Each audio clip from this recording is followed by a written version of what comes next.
right, I see folks entering, so I'm going to start with a little introduction. Welcome everyone to our webinar about fostering psychological safety and a sense of belonging in a remote world.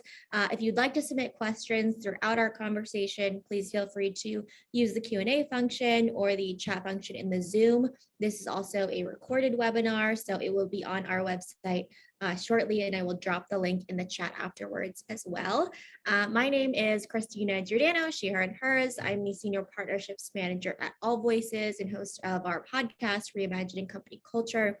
This webinar is hosted by AllVoices and Evolution. Adele will share a little bit more about Evolution as well. And for folks who aren't familiar, at AllVoices, our goal is to really help companies become inclusive and psychologically safe by creating and maintaining that culture of feedback. With AllVoices, you can efficiently collect, analyze, and really act on all kinds of feedback to reduce employee turnover, recruiting costs, via our employee feedback management platform. To set the stage for our conversation, a couple of facts and stats. Amy Edmondson, who is one of our AllVoices advisors, coined the term psychological safety in 1999. The definition we are working with here today is psychological safety is the belief that you will not be punished or humiliated for speaking up with ideas, questions, concerns, or mistakes. One study found that 89% of employees say that psychological safety in the workplace is absolutely essential. And Dr. Timothy Clark dug in a little bit deeper to develop the 4 stages of psychological safety, which is inclusion safety, learner safety, contributor safety, and challenger safety. With that, I will pass to our panelists to introduce themselves, and then we will get into the meat and potatoes of the conversation. If you want to share a little bit about yourself, including your pronouns, your role, and the work you do at your company. Noelle, we can start with you, and feel free to popcorn to someone else. Okay, well, good morning, afternoon, wherever you are. My name is Noelle Peart. My pronouns are she, her, hers. I'm the head of diversity, equity, and inclusion at Exos.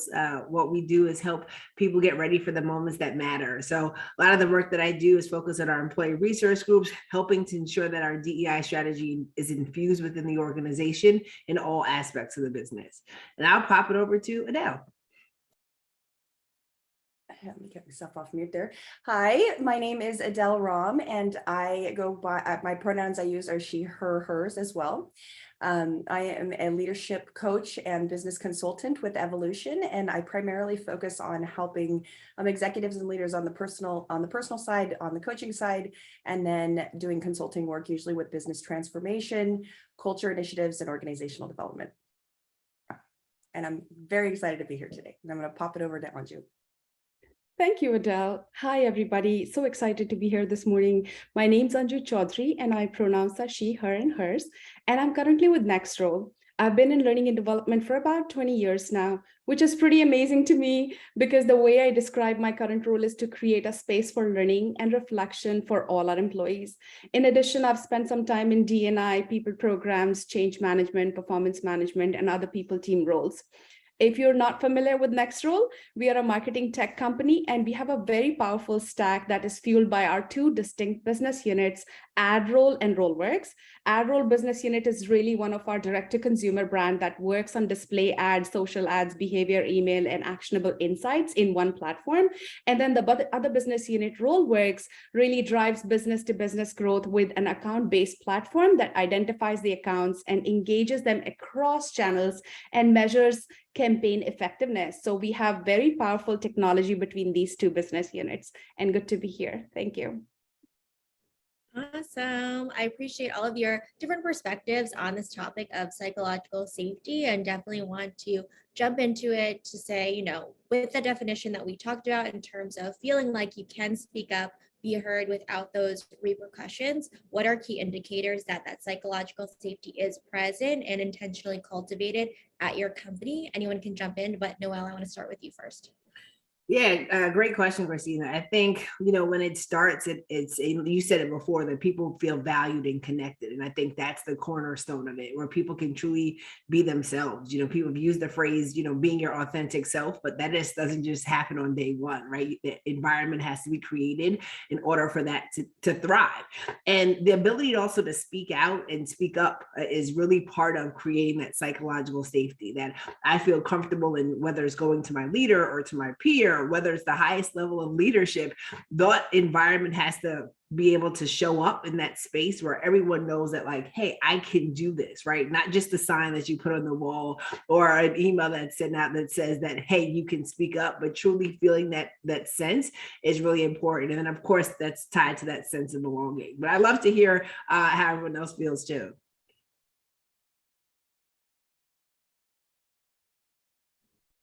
I think that modeling behavior is really important too, especially for folks who are joining an organization, often getting indicators from leaders, managers, from the candidate experience too, those early signs as well. And it's really everybody's responsibility to cultivate that too. And I would love to kind of ask what role kind of that learning and development plays in fostering psychological safety at Next Role, knowing that kind of being seen, heard, and understood is related to that career and professional development. Thank you, Christina. I think my team and in general, learning and development anywhere has a huge role to play when it comes to psychological safety, because it's not one person's job. It's day-to-day experiences, because as we know, harassment or any kind of experience that an employee has that could lead towards microaggressions or things like that could impact the way they show up at work. And we keep talking about, I know we just mentioned that we talk about being your authentic self at work, but how hard it is. Can I truly be a mom at work and say, I have this really important thing to do at school? How would my boss react? How would my peers react? Would they think that I'm not taking my job seriously? So there's so much at play every single day with the identity that we carry with ourselves. And it is different. Even though I could be a mother and another panelist could be a mother, the way our experiences are because of the way we look, where we work, it totally depends. So to respond to your question, what learning and development we can do is actually create a space for folks to come and learn and grow. So think about the area, the green zone, which you already know, things you have experienced before, things that you are comfortable speaking about. That's your green zone. And then the yellow zone, which is your growth and development area, you know a little, but you're not yet comfortable probably speaking about it, but you can explore those areas. And that's your growth zone. And I'd love for people to explore that growth zone by participating in learning and development events, getting to know more, reading about topics, having discussions in a safe space. And then the red zone, things you have no idea, have never navigated before, and you don't feel comfortable yet or even safe enough yet. So think about those areas and be able to say to people that this is my red zone. I have no idea about it. I might make mistakes. And then it's okay to make mistakes, but this one I'm not comfortable making at this time. So that, and then creating a space of cultural humility is a big thing. And I think the way I would address it is when we're aware, leaders are more inclusive because they're inviting in conversation and appreciating having sort of a discussion to find out where those gaps lie. So psychological safety is a huge topic, creating that space for learning and growth, understanding cultural humility because it's a mix of all kind of cultures, and then leaders being the inclusive self because they have outsized impact in the company because they're the one interacting with their team members. They're the one doing performance reviews. They're the one setting goals. They're the one who are providing feedback for progression and promotion, etc. So psychological safety is very closely tied in with what we do. And I would love for other panelists to add to this. I would love to add to that, Anju, because I feel like I also want to give Anju so many kudos because I've had an opportunity to see what they actually do at Next Role, and just highly impressed with a massively integrated approach to all things L&D, specifically around psychological safety. And one thing I would add to that is the L&D organizations are often the change agents. And so many times we have people coming and saying, hey, I know I can do a better job of building inclusive work environments. I know as a manager, I'm a first-time manager. I'm a first-time leader. I've never done this before. I think I do an okay job around building, say a safe space, but I don't know. Can you help me? And I think that, when you think about the support role that L&D organizations play, it's very powerful. And I think there's also a pretty high level of responsibility that comes with that. So the responsibility of making sure that the L&D teams are finding out what's the latest and greatest in terms of behavioral psychology and all of the pieces that you can pull in to these programs, because ultimately the managers need tools.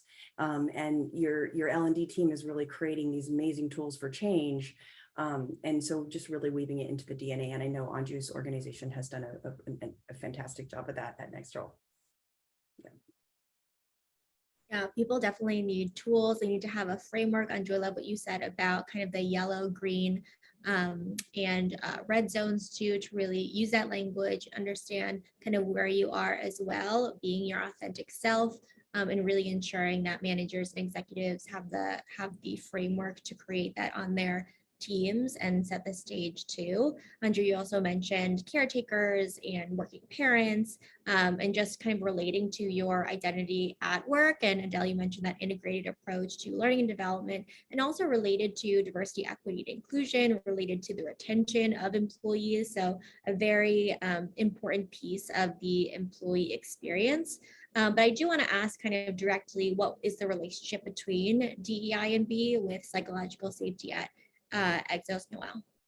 Yeah, and thank you for the question. At Exos, I mean, for us, it's first grounded in the employee experience, right? So it starts with our employee resource group. So we're fortunate that we've created 4. We have the women of Exos, right, supporting the women of Exos as well as our allies. Love Win supporting our LGBTQIA plus community and their allies. Multicultural BIPOC supporting again the group and the allies, and then the Dependables. So Anju just spoke about the caretakers and parents in a group there, and we're about to build for invisible disabilities. And I think that's where it starts, right? So that's part of creating the space where people can show up and not just show up that they can talk to one another, but also show up where they can learn, right? So there's leaders who say, hey, I'm not connected this way from this affinity group, but someone on my team is, right? Someone on my team identifies, and I want to stand next to them, right? Because that's what being an ally is, standing next to them and with them and learning from them on that journey. And our employee research group set the perfect stage in order to do that. And then we've also partnered with CEO Action for Diversity and Inclusion, where we have a Days of Understanding series. And every month we have an opportunity to slow down and bring in the organization and say, hey, let's talk about different topics. So we've done microaggressions and inclusive leadership, how to be an ally. And those are these other spaces where that grows. So that connection of psychological safety shows up directly in the work that we do. And my team and myself ground ourselves in that every day. Like, are the programming that we're making, the strategies that is embedded in the company, does it sit in this space? And if it doesn't, we're doing the wrong thing, right? And that doesn't get past the cutting room floor. But if it does, we know it's right. And then now we're starting to see it in our programming with our clients and our performance readiness that Dr. Sarah Sarkis leads, and doing even work with our clients on psychological safety. And I think that's important, that it's not just with our teammates, but also how does it infuse internally and externally as we show up as an organization. So we're really passionate about that here at Exos. I like the piece around internal and external, because when you're at an organization, you have the opportunity to have an impact on your community that you're in virtually or physically, and also your employees as well, and really an opportunity to learn, develop, and have these critical conversations around inclusive leadership. If you say that you are supporting folks who are starting a family, but you have a kind of meeting at 7:30, this came up in another conversation, that's key drop-off time for current kids, but you don't move that meeting, do you really value that, even though it's in your employee handbook, walking the walk and talking the talk? I think psychological safety has always been important in companies, but since the pandemic started, it's one of the topics that a lot of folks are really doubling down and talking about as well. And, it's mentioned a couple of times, leaders, executives, they have a kind of special responsibility to lead forth. I want to ask, what are the ways that executives have pivoted or responded to their leadership style since 2020? Adele, what have you seen? Yeah, so it's interesting. I think in terms of pivoting, what I would say is, I think that there's the pandemic has really put a spotlight on the way leaders were already leading. And so in many ways, what I would say is those who there's kind of three areas that I would highlight, and I'm curious to see what Noelle and Anju say as well. But the three that come to mind for me, the first one is trust. Leaders have had to really tap into what trust really means and what trust actually looks like.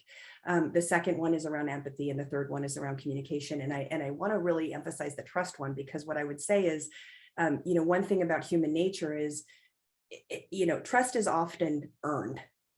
And so many times managers will get into, and leaders will get into a dynamic with, unconsciously, they're getting into a dynamic where, I trust this employee to be allowed to work from home because they've proven that they're reliable, or, X, Y, and Z.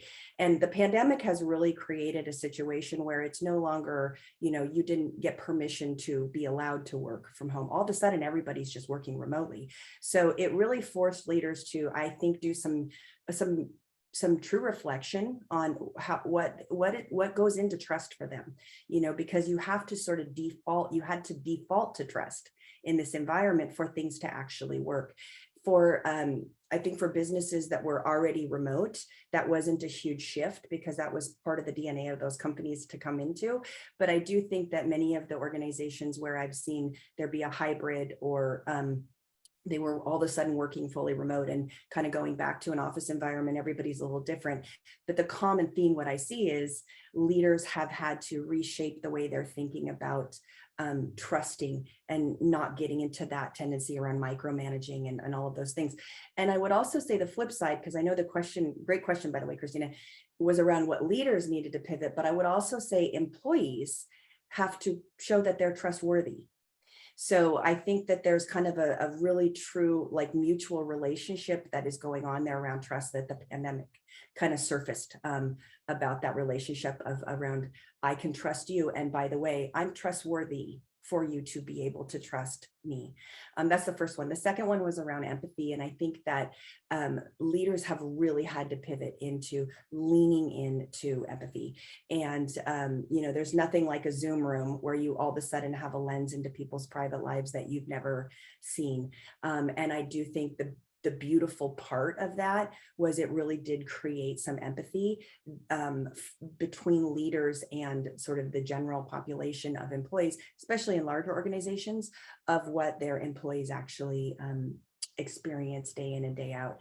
And one thing that was an interesting shift I've had with a couple of my executive coaching clients, interestingly enough, was multiple conversations where thematically was, wow, I had no idea how hard it is for some of my employees, just what they juggle during the day. And I think that those same leaders were very tuned into customer experience. And I think having that empathy for the customer, really shifting and using that same level of empathy, spotlighting it on your employees, was a big pivot. And then the third one is around communication. And I would love to hear what Anju and Noelle have seen around communication. In the area of communication, what I've seen is leaders have had to really pivot and over communicate and really learn how to communicate in ways that maybe have not been necessarily their natural tendencies in the past. You can no longer rely on just things like all hands meetings and having cascading messages through your direct reports and then their direct reports. You had to really rethink about how you're communicating as a leader. And what I've seen is the companies that at least I've worked with that have come through the pandemic in very healthy ways culturally, those leaders were really tapped into communication. They were in there looking at new ways to get messaging out, especially around vision, a strategy, and having a lot of clarity, making sure that clarity was communicated on a regular basis, whether it was new forms of Slack channels, whether it was more frequency around larger scale meetings, and also newsletters, basic communication things that didn't used to go out. Saw a big ramp up there. And I think that was also a real positive change. I love everything that Adele said, and I want to add a little bit of color to the trust. But before I do that, I have a question. If participants can engage in this, I'd love to know, what do they think? What comes first, vulnerability or trust? And I'm really curious to know, because it's like a catch-22, but I'd love to know. And Christina, if you can see the responses, I'd love to know what they're saying. What comes first? Absolutely. So what comes first, vulnerability or trust? Feel free to write it in the chat, everyone. We don't fight, I promise.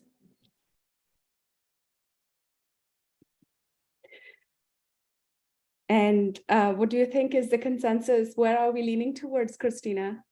I see a couple trust came in first, and then there are 2 vulnerabilities, Mhm. and then like 4 more trust. So I think Yeah. trust weighs it by Okay. So according to research, the answer is vulnerability.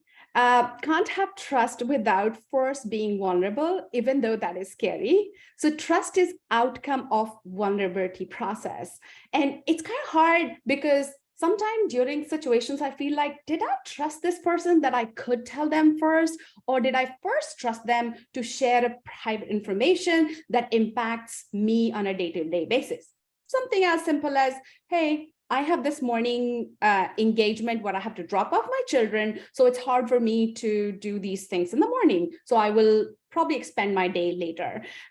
Did I first trust my boss to share this information before I could feel comfortable? I don't know. Sometimes it's hard. But according to the research, the response is vulnerability. So the vulnerability loop looks something like this, where a person A sends the signal of being vulnerable.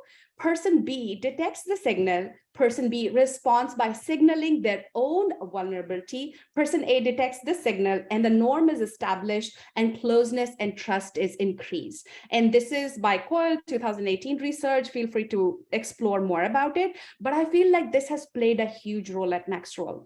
Our leaders actually have come in. We're all on Zoom. You can see my background right now in my son's room. So you all are in our houses. And being vulnerable to see me in my yoga pants every day, or sometime when I dress up every day, that's something that we have been able to establish with ourselves, working virtually.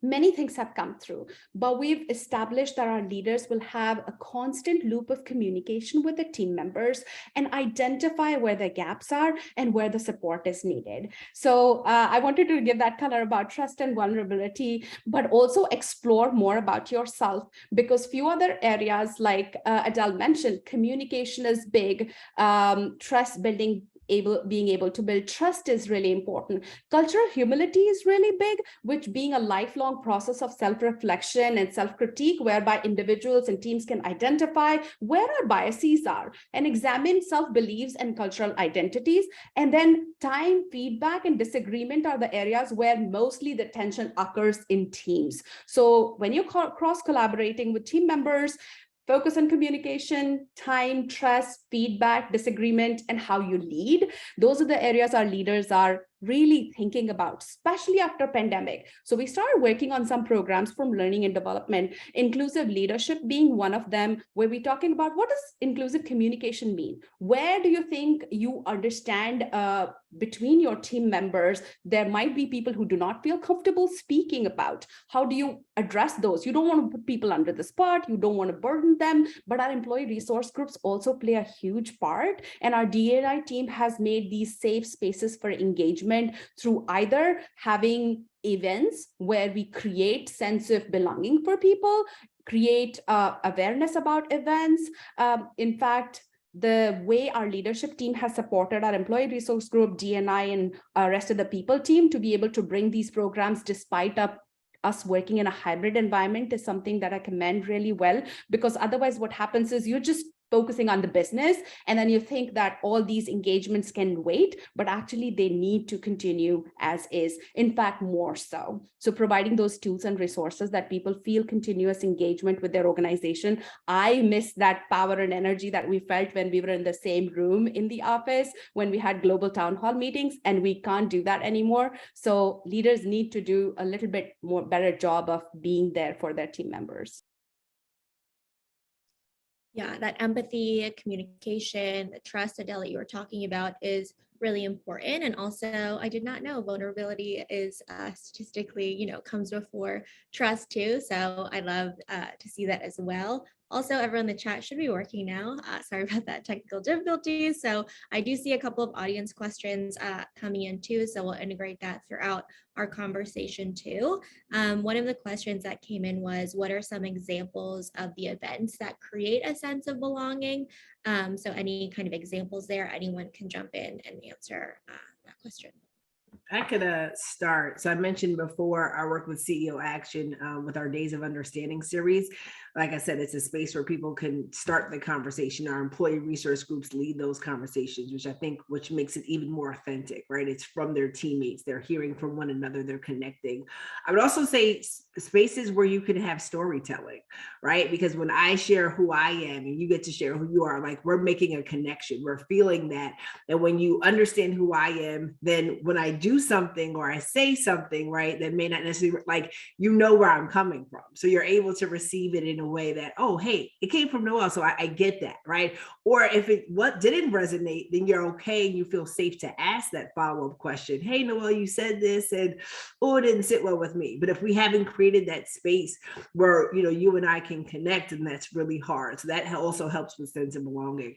I think whether it's, sometimes in companies we have town halls, right, and there's a lot of information flowing, but I think when you also hear different voices in those conversations is really important too, right? Like, is it only your CEO or is it everyone participating and engaging? And then also just other events, I think of like how you recognize people and how do you make that special also helps with sense of belonging. So those are some examples that we do here at Exos.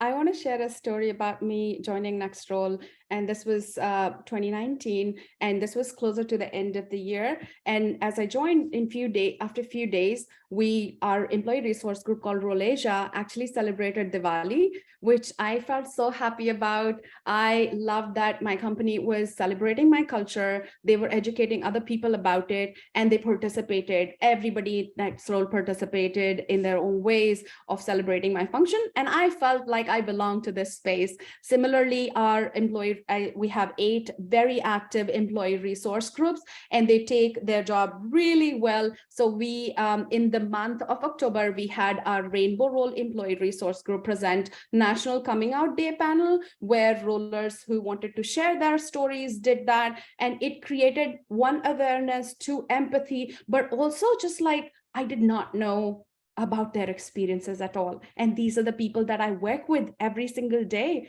So when that happens, I think it just creates this sense of overwhelming support, awareness, kindness, empathy, and everything else. So people do feel the sense of belonging. One other thing that we do to create immediately a sense of belonging for a new roller, and we call our employees as rollers because Nextrol. So we have a buddy program called Role Mates. So as soon as a new employee joins in, from that team, a role mate is dedicated to them, who's going to be a non-judgmental buddy who's with you for the first 90 days. They help you through with everything that you understand about Nextrol's cultures and values and how we roll here. And I think that support system people have appreciated since we have been starting to onboard employees remotely, and it's not the same experience when you're able to walk into an office environment. So those buddies are, again, another great system. There are multiple things that organizations can do to create a sense of belonging, because not just talking about it, visual and optics don't matter, but how you make your employees feel, that matters the most.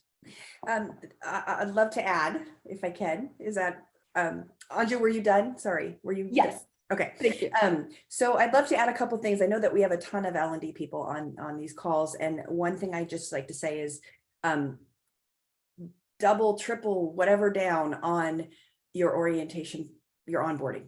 I think that, onboarding is such an opportunity for an immediate connection to feel connected into an organization. And, we all know the data around this. So, I would say like double down on that. I even think of my own experiences that we've created where you just immediately feel like you're included. I'm safe. I have a buddy that's been given to me. Somebody took me in for the first 2 weeks, all of those wonderful things. The other thing I wanted to add is, Anju, your point about Diwali, I was actually going to say the same thing. I had a client I was working with not very long ago, and half of their employee population was based in India, the other half in the US. And during Diwali, there was just a massive sense of sharing and pride and food and all of the good stuff that comes with all of the pieces around cultural connection and awareness. And it was probably what I would say one of the most amazing events that I saw that organization have, just from a sense of understanding. And I would say other organizations that I've worked in and with that have very dedicated formal celebrations that are around culture. And especially when you start to get into global organizations where you have 13, 14, 15 offices all over the world, anything you can do to have those sort of cultural, and I'm going to move away from the word awareness, like cultural celebrations. We're celebrating, the actual diversity of this world and how special everyone is, and how someone somewhere has something to contribute that is a beautiful piece of humanity. And then the last thing that's kind of an anti, which is kind of a flip on this, around, I think we also have to be very cautious about creating good intentions, creating events that are actually exclusive.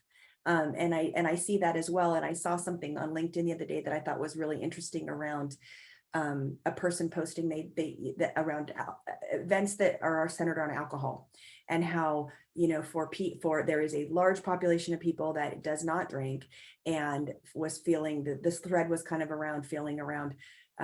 We have a lot of happy hours. I'm in cultures that have a lot of happy hours or have a lot of sort of parties where alcohol is a big center of the celebration. And it feels exclusive for those of us who don't drink. And I would love to see DEI have a little bit more awareness around alcohol and not having things centered around alcohol. And I thought it was just a really interesting thread to think about for all of us as we're thinking about inclusion and how celebrations kind of play into that. So I'm throwing that one out there to the group as well. It was a good discussion.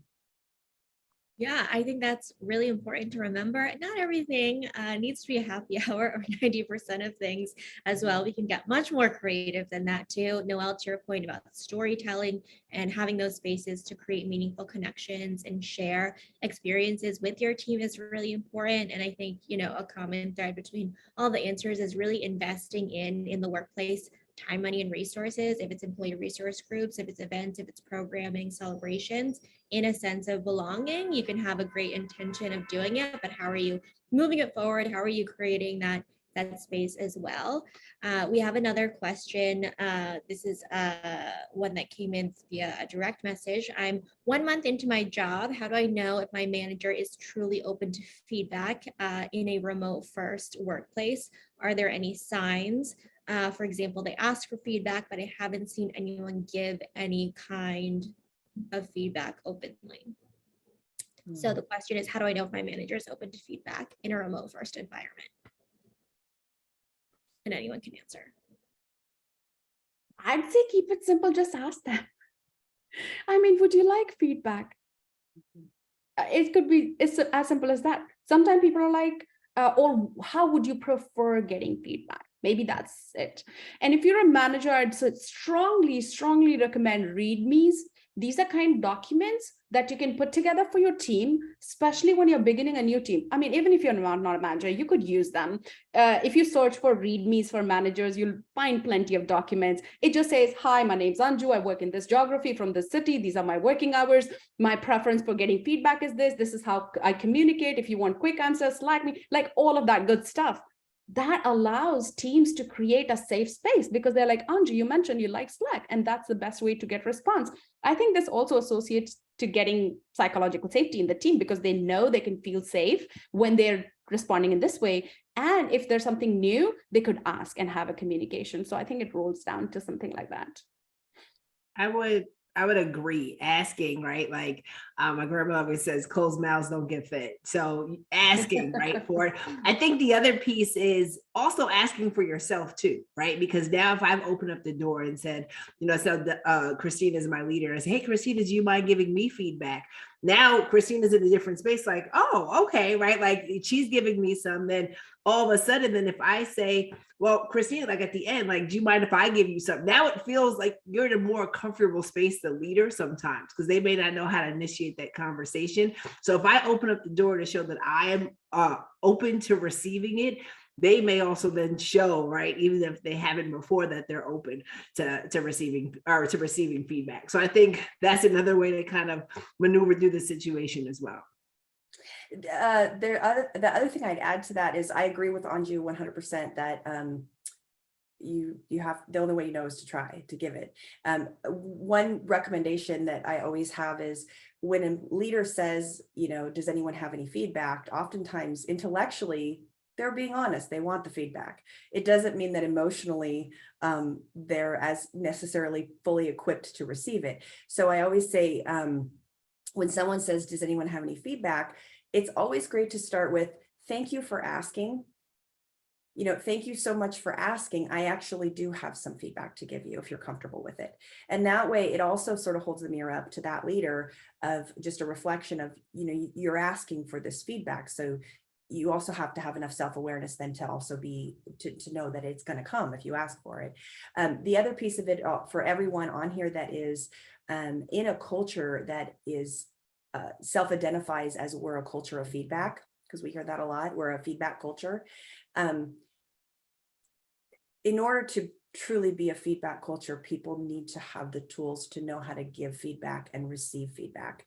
And so we can aspire to be a feedback culture and not necessarily do it well.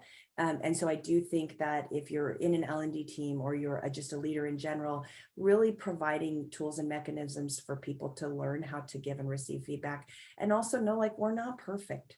Like, practice makes perfect, right? So we might stumble along the way in giving and receiving. And I also think that that goes back to psychological safety and really creating that foundation of, like, I have to trust that I know that I need to give someone some feedback. My intentions are good. And I hope that they trust back that, we're having a dialogue, and that's how open conversations have to start somewhere. So I think all roads go back to trust. When we get into that feedback exchange, all roads go back to trust.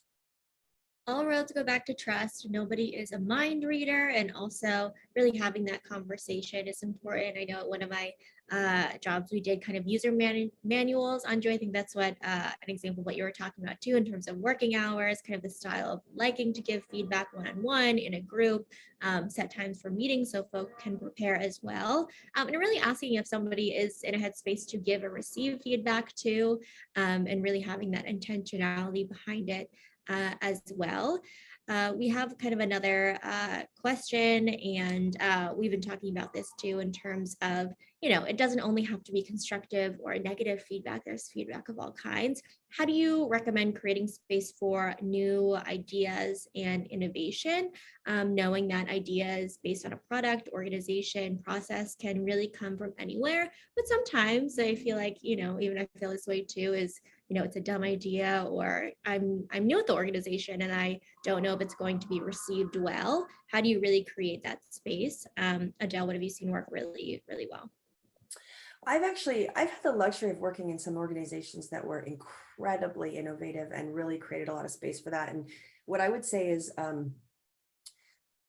both formal mechanisms as well as informal. And so I would say formal mechanisms are things like actual workshops that oftentimes L&D or R&D or whoever makes sense in the organization is putting together. I'm a big advocate of, L&D partnering with everybody to make this happen.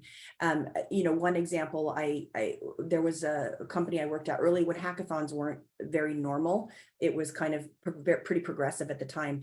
Worked in an organization that had, almost 2,000 people, and we would shut the organization down every quarter for 3 days and have an all company hackathon. And there were actually some rules and formality around how teams could put themselves together. So teams would self-select But the idea is you were putting teams together of people that you didn't normally work with.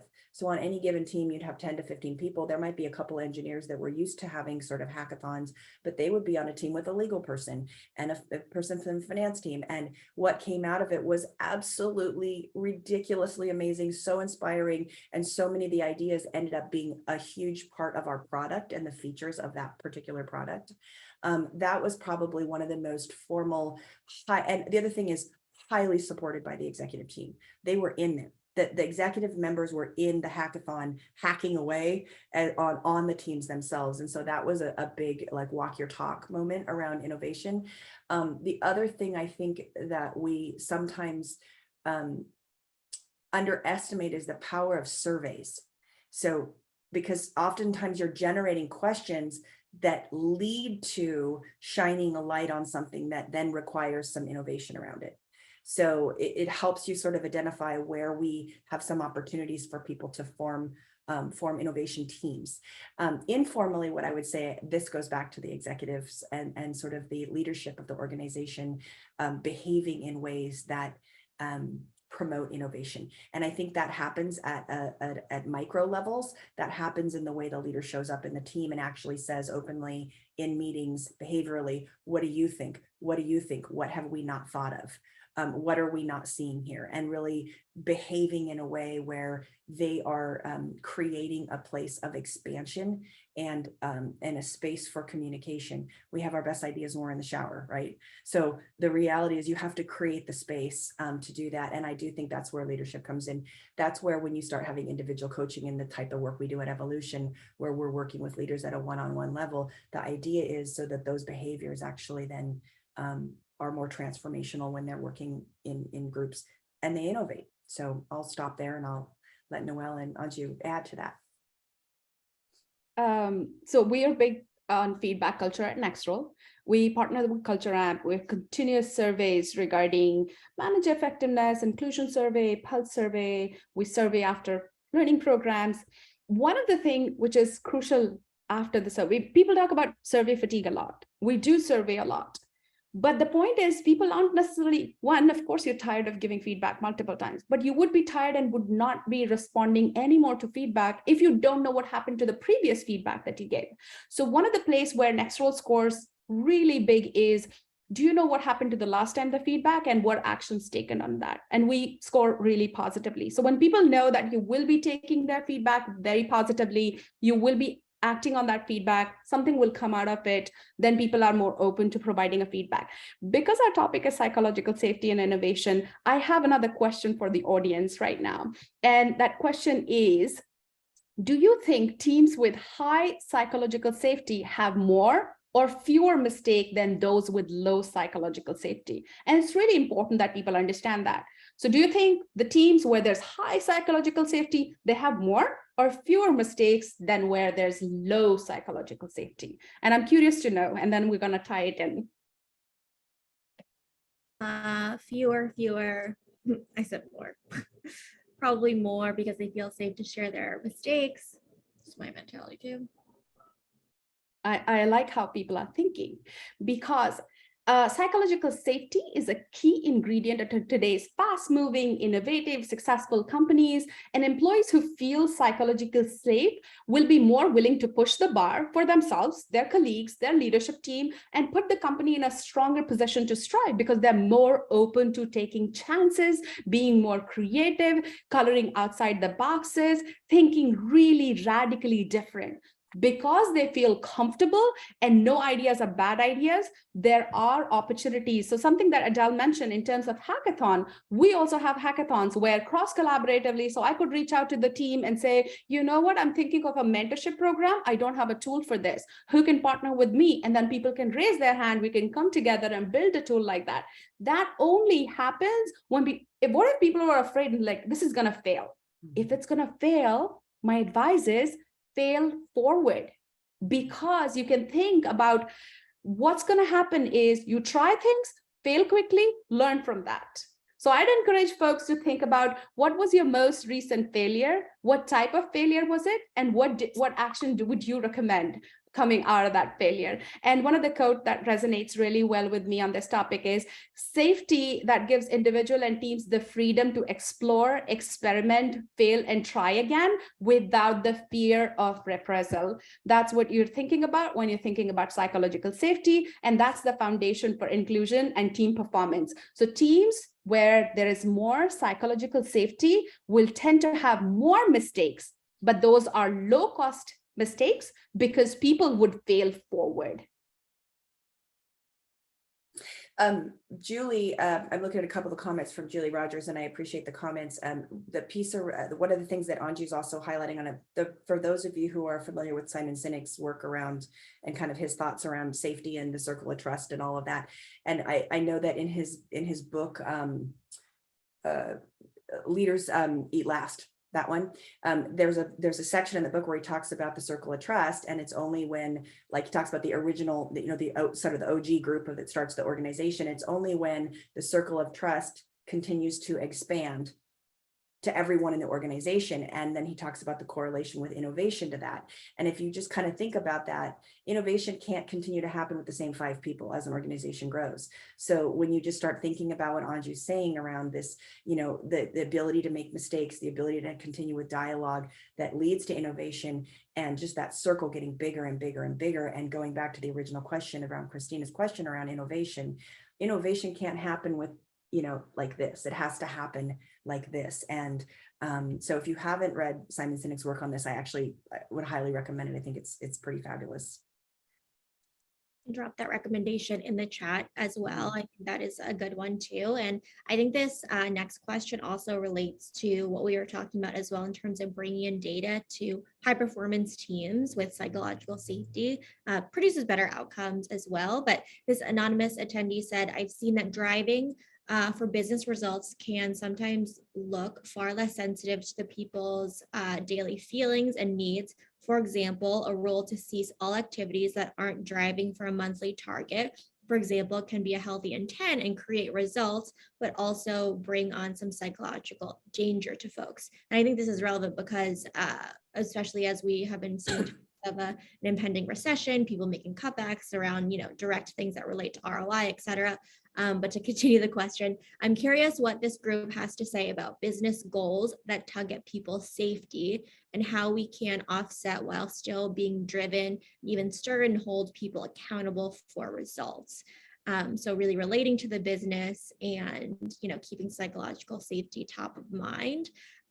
What are anyone's thoughts there? Again, I like to keep things simple.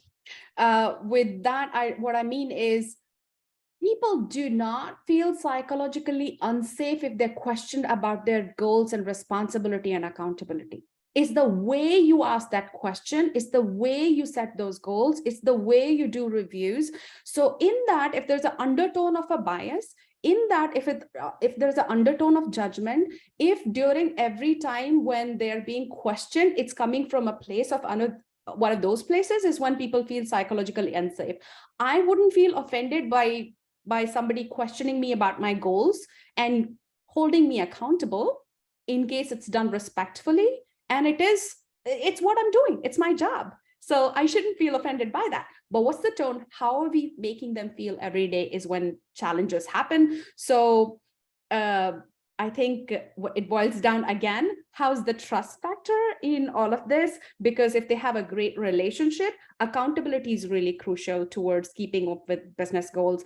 Everybody's leaning on me, I'm leaning on them to make our bigger goals, to achieve our bigger goals for the organization at the company, then I should be held accountable. I think the other piece is if we're ceasing activities or things that matter to our teammates and our employees because of X, whatever that is, then the culture is already jacked up, right? Like let's just call a spade at that point, because of course you will have issues with psychological safety because as a teammate, I don't feel part, right? And understand, yes, I understand these companies are for profit, right? For business, I get it, and we have goals. But if we're setting the scene for our employees to thrive and to continue to want to show up every single day, it can't be, well, I know that this is really important for you, but you have to do this, right? Because if I don't feel comfortable, then I'm not going to show up and do my job, right? We've talked about this culture right now of quiet quitting, and now there's the on the reverse, right? The employees now finding their quiet quitting, and I think that's what creates that. That's what happens when psychological safety does not exist. Cultures like quiet quitting occur. So I think they have to be really mindful of that space. Of course, there's a balance to say yes, performance does matter. Let's be clear about that as well, right? I originally come from an operations background. So yes, that does matter as well. And it drives the revenue of these companies. Totally understandable. But the culture needs to be set first. And I think that's what's really important, because then otherwise you're giving mixed messages. You're saying, when we're doing good, then we can celebrate these cultural moments, right? We can engage with our teammates. Retention is great. When we're doing bad, all bets are off. And then that's what happens when you have these spikes in turnover, right? It's involuntary turnover, let me be clear. So I think that's really important. But if the scene is not set from the beginning, then all that is out the window. The only thing I would add is around, it kind of connects back to the question that you had around what were the things that leaders have pivoted to, and piece around communication. So what I would say is, I think this question is a really great question, and I also think it's very contextual. So what I mean by that is, if the organization is sort of clamping down, sort of focusing on everybody, get focused, don't do anything that doesn't lead to direct productivity, immediate revenues, and that kind of thing. The question becomes why. Like, why are we putting this kind of focus on it? Is it because we're actually in trouble, right? And if it's a if then, like, if we don't do this, then there's a revenue situation that we're going to find ourselves in as an organization. And having communication and honesty around that is different than, hey, we've taken a look at our strategy, we've taken a look at our goals, and we think we might be a little distracted right now, and we think our productivity could be much better. I think those types of scenarios are very different. So I think that your question is an excellent question. I do think it's a little contextual to whatever the situation of the organization is, their revenues, their life cycle, all of those things. And that's where I do think it goes back to, it's so critical that leaders are communicating in a way where they're creating safety, so that people understand why it is that we maybe are tightening up a little bit on the operational pieces, or sort of the efficiency pieces, because that is actually what people have to trust. They have to feel like they know what's going on and why. Yeah, the why, give people context as well in your communication, trust, empathy, vulnerability, and communication. It's really important. And also valuing your people who are achieving these business goals, and making sure you're empowering them and giving them a reason why they would want to show up to work, and really communicating that and continuing to as well. We are nearing the end of our time together. So as a final question, we have a good old call to action. What is your call to action for folks to create and foster psychological safety at their organization, brought on purpose? This could be for managers, leaders, everyone, whoever. Let's start with Adele, and then popcorn to anyone. I think my feedback to everybody is, your calls to action around creating psychological safety, to me, they have to be both a top-down and a bottoms-up approach. Investing in your leaders to know what it looks like to be a leader who creates psychological safety, and also at all levels of the organization, making sure you're creating systems, events, mechanisms, tools, programs where that's part of the DNA of the organization. So I don't think it's just one or the other. I think it's kind of all, and that would be my advice to the audience. Noelle, do you want to go next? Sure. I would just say, to add on to that point, is be intentional with storytelling. I mentioned it before, and I think storytelling is so powerful and oftentimes underutilized. And I think that's the place where connection is built and is fostered. And when we get to know that, then whether we're peers, whether we're leaders, we begin to create our own environment of psychological safety, right? It's not always you have to wait for someone else to do that. We inherently start to do that with one another, and then that permeates throughout the organization. So I get really excited about storytelling, and I think be intentional with that.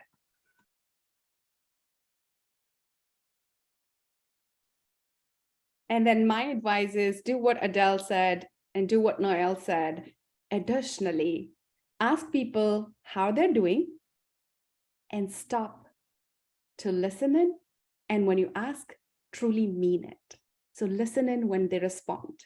This was a culture shock to me because when I moved to US and people say, "Hi, hey, how are you doing?" And before I could just like respond, they moved on. And I realized it was more like, "Hi," and then that was it. The rest of the question didn't really matter, but it matters to me. So when I ask a person how they're doing, I really, really want to know how they're doing. And I listen in and I want to really tune in and find out about it. So I repeat it again for you.